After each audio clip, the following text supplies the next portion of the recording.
Hello students, myself Kajal Shukla और welcome to my channel literature dive. और आज की हमारी पोयम है टाइगर इन द जू, जो कि आपके 10th क्लास के सिलेबस में मेंशन है और ये हमारी थर्ड पोयम है। इसके पहले की जो dust of snow and fire and ice written by Robert Frost, उसको हमने टेक्स्ट को लाइन बाय लाइन एक्सप्लेनेशन पढ़ा है और उसके हमने क्वेश्चन आंसर भी कवर कर लिए हैं। तो आज की हमारी पोयम है अ टाइगर इन द जू, written by Leslie Norris. Leslie Norris was a Welsh poet. Welsh is a part of Old England. तो वहाँ के ये पोइट रहे हैं, ये भी एक इंग्लिश पोइट ही हैं। अब इस पोएम में है क्या, तो आप इसकी शुरुआती लाइन पढ़ेंगे जो स्टार्टिंग लाइंस हैं कि this poem contrast a tiger in the जू with the tiger in its natural habitat. ये जो पोयम है वो कॉन्ट्रास्ट करती है, विरोधाभास दिखाती है एक टाइगर जो कि जू में रह रहा है with the tiger in its natural habitat. Natural habitat मतलब उसका जो प्राकृतिक घर है। प्राकृतिक घर कौन सा? जंगल। कि उन दोनों टाइगर्स में क्या डिफरेंस होता है, एक टाइगर जो जू में रह रहा है और एक टाइगर जो अपने नेचुरल हैबिटेट में रह रहा है। The poem moves from the zoo to the jungle and back again to the zoo. अब इसमें जो पिक्चराइजेशन किया है वो पोएम आपकी शुरू होगी जू से। जू के जो टाइगर है उसको डिस्क्राइब किया जाएगा, या फिर मैं कहूँ कि इतना फाइनली पेंट किया जाएगा कि आपके दिमाग में एक बहुत ही विविड पिक्चर बन जाएगी टाइगर की।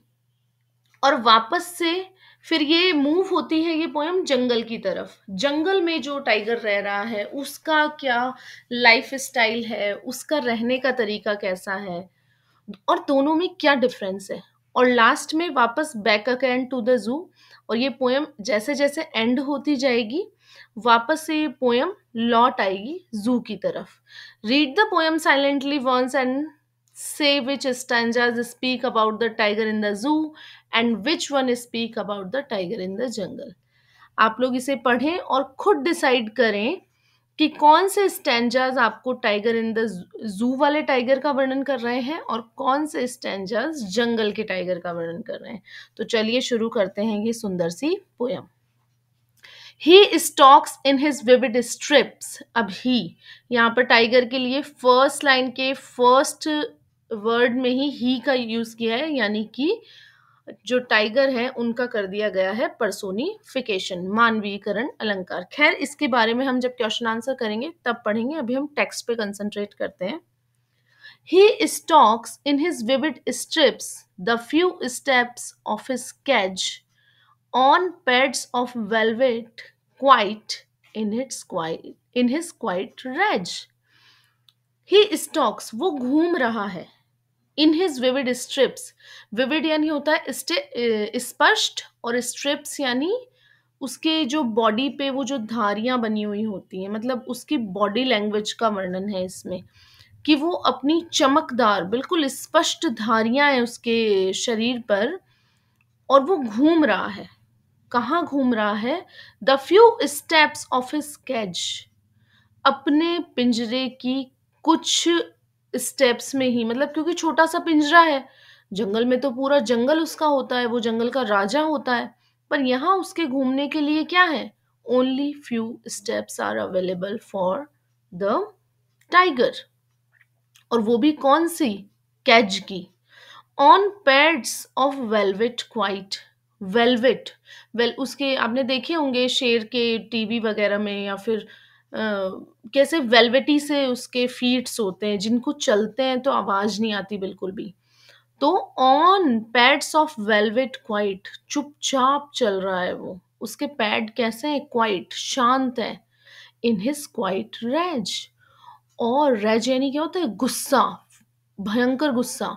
लेकिन वो गुस्सा कैसा है? इन हिज क्वाइट, क्वाइट है वो गुस्सा, वो चाह के भी वो गुस्सा बाहर निकाल नहीं पा रहा है, वो बिल्कुल भयंकर गुस्से में भी बिल्कुल शांत तरीके से, बिल्कुल शांत कदमों से वो अपने केज की फ्यू स्टेप को कवर कर रहा है।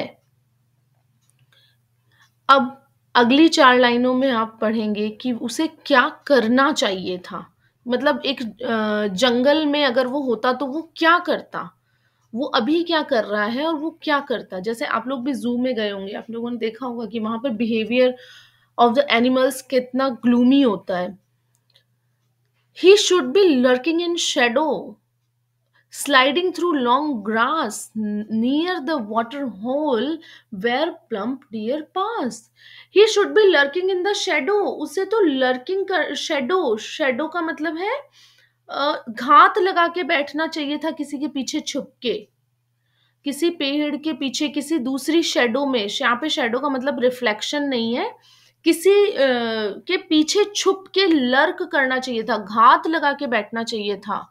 स्लाइडिंग थ्रू लॉन्ग ग्रास, और लंबी लंबी घासों में से स्लाइड करना चाहिए था। मतलब इतना स्मूथली दौड़ता है ना टाइगर, जैसा लगता है वो स्लाइड कर रहा हो।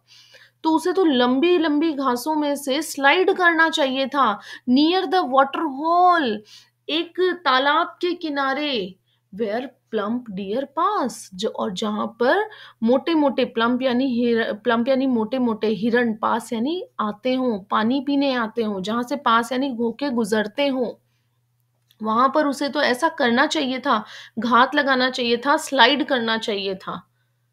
ही should be snarling around the houses, उसे गुर्राते हुए घरों के आसपास, एट द जंगल एज, जंगल के एज पर, जंगल के किनारे पर जो घर बने हुए हैं उनके आसपास स्नार्लिंग करना चाहिए था, गुर्राते हुए घूमना चाहिए था। बारिंग it barring his white fangs, his claws terrorizing the village, अपने वाइट कलर के लंबे लंबे दांतों को दिखाना चाहिए था, उसके पंजों से टेरराइजिंग द विलेज, विलेज को टेरराइज कर देना चाहिए था। ऐसा होना चाहिए था उसका तो बिहेवियर। पर वो क्या कर रहा है?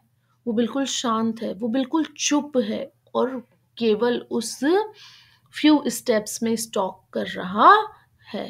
But he is locked in the concrete cell, पर वो लॉक कर दिया गया है इन अ कॉन्क्रीट सेल, एक सीमेंट के बने हुए कमरे में उसे लॉक कर दिया गया है। His strength behind the bars, उसकी सारी शक्तियां, उसकी सारी स्ट्रेंथ, उसकी सारी पावर्स बिहाइंड द बार्स, इन सलाखों के पीछे बंद हो गई है। Stalking the length of his cage ignoring visitors, और उसे कोई इंटरेस्ट नहीं है विजिटर्स में जो उसे देखने आ रहे हैं। वो केवल स्टॉक कर रहा है उस लेंथ में, उन फ्यू स्टेप्स में जो उसके केज में अवेलेबल उसको हैं। वो बिल्कुल भी खुश नहीं है, वो अपने नेचुरल बिहेवियर को ही नहीं शो कर रहा है। तो हम क्या देखने गए हैं? This is very inhuman to keep wild animal in the जू।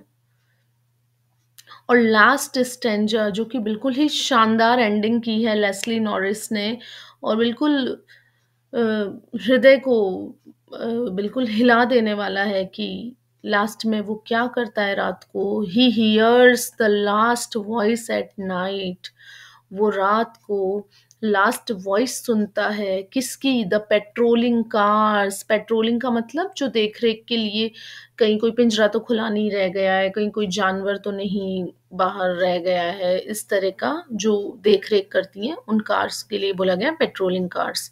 रात को वो सुनता है the last voice at night, the patrolling cars की लास्ट वॉइस को, and stairs with his brilliant eyes, और अपनी चमकती हुई आंखों से एट द ब्रिलियंट स्टार, चमकते हुए सितारों को आसमान में देखता है।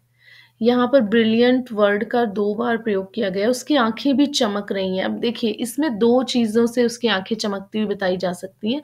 एक तो जानवरों की जो नेचुरली आइज़ जो होती है वो कितनी शाइन करती है रात में अगर उनके ऊपर बीम जाए तो इसलिए भी वो चमक सकती हैं। और एक जो मेरा पर्सनल व्यू है, जो मैंने अभी तक कहीं नहीं पढ़ा, जो मुझे लगता है कि जब हम दुखी होते हैं और हमारे आँसू आ रहे होते हैं, तो आँखों पे जो वो पानी की परत सी आ जाती है, तो भी हमारी आँखें चमकती हैं।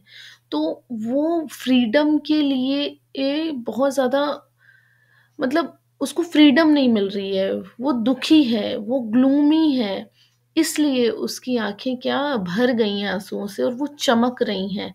और वो किसको देख रहा है? चमकते हुए सितारों को देख रहा है। ये वही सितारे हैं जो फ्री हैं, जो जंगल में भी यही आसमान अभी दिख रहा होगा, और पर वहाँ सब कुछ कितना खुशनुमा होगा, वहाँ सब कुछ कितना फ्रीडम होगी।